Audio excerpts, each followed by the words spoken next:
आप सभी को नमस्कार। कैसे हो आप सब। एक बार एक मूर्तिकार होता है, वह जंगल में जा रहा है।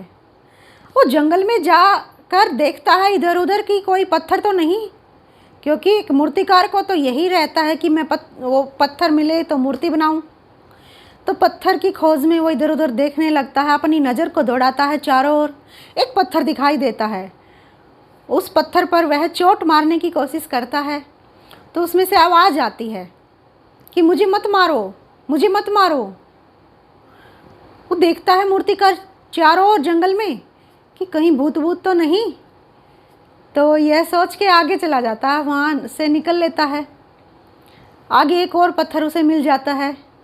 उस पत्थर पर वो ऐसे ही चोट मारता है तो वहाँ से कोई आवाज़ नहीं आई। तो वो मूर्ति बनाने लग जाता है। वहाँ पर पूरी मूर्ति कंप्लीट हो जाती है और वो गांव में जाता है। गांव में जाता है तो गांव में एक मंदिर बना है नया नया, और लोग कहते हैं गांव वाले कि भाई मूर्तिकार, एक मूर्ति का निर्माण करो, आप इस मंदिर में स्थापित करनी है। मूर्तिकार कहता है कि अभी अभी मैं बना के आया हूँ और मेरे साथ चलो, जंगल में है, काफ़ी भारी है, बड़ी है। उसको ले आते हैं। तो उस मूर्ति को ले आते हैं और वहाँ मंदिर में स्थापित कर देते हैं। तो कहते हैं कि एक पत्थर की ज़रूरत और है कि यहाँ पर रखना है, नारियल फोड़े जाएंगे उस पर। वो पत्थर तो हमारे पास इधर नहीं है। और मूर्तिकार कहता है एक पत्थर है, जंगल में पड़ा है, मैं अभी अभी देखा था मैंने, चलो काफ़ी भारी है, चलते हैं, लेके आते हैं। इस तरह से मतलब उस पत्थर को भी उठा लाते हैं। उस पत्थर को वहाँ उस मूर्ति के सामने ही रख देते हैं।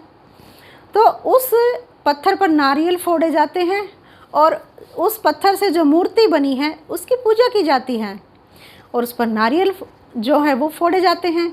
तो वो पत्थर जिस पर नारियल फोड़े जाते हैं, वो कहता है उस पत्थर से, जिसकी मूर्ति बनी हुई है, उस पत्थर से कहता है, वाह आपके तो मज़े हैं, आपकी तो पूजा की जा रही है और मुझ पर नारियल फोड़े जा रहे हैं। मैं कितनी चोटें सहन करता हूँ पूरा दिन, और आपकी पूजा, वाह, तुम भी पत्थर मैं भी पत्थर, ये फिर इतना फ़र्क क्यों। वो पत्थर पता है क्या बोलता है जिसकी मूर्ति बनी है। वो पत्थर बोलता है, अगर तुम वो पहला प्रहार अगर सहन कर लेते, क्योंकि मूर्तिकार ने पहला प्रहार तो उसी पर किया था ना, उसी पत्थर पर, लेकिन वो तो चिल्ला दिया। तो अगर तुम पहला प्रहार सहन कर लेते तो आज तुम्हारी पूजा हो रही होती। यानी ऐसा ही हम करते हैं ज़िंदगी में। हमारे साथ मुश्किलें आती हैं, हमारे सामने बहुत सारे संकट होते हैं। हम क्या करते हैं, उन सभी मुश्किलों से, उन सभी परेशानियों से दूर भागने की कोशिश करते हैं, तड़प उठते हैं, हम उनसे छुटकारा चाहते हैं। और वे परेशानियां हमारा पीछा नहीं छोड़ती और भी बड़ी होकर हमारे सामने आती हैं फिर ज़िंदगी में।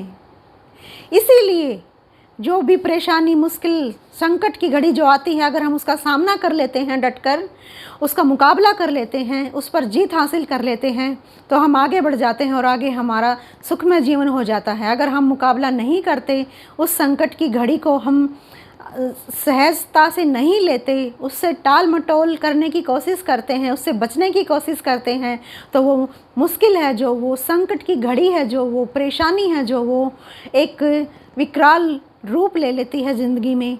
यह हमें नहीं करना है। हमें किसी भी सिचुएशन को हैंडल करना है, न कि उससे बचना है, उससे टलना है। वरना तो आप जानते हो, आप जान चुके हो कि क्या होने वाला है। क्या होने वाला है, एक बहुत बड़ा, वो छोटी सी संकट और परेशानी है, जो वो एक बहुत विकराल रूप है जो ज़िंदगी में लेने वाली है। उसी से बचने के लिए हमें आज ही उसको मतलब समझना है, उसको हल करना है, उसका सामना करना है। तो यही इस कहानी से हमें सीख मिलती है। कल फिर मिलते हैं एक नए टॉपिक पर, एक नई स्टोरी के साथ। जय हिंद, वंदे मातरम।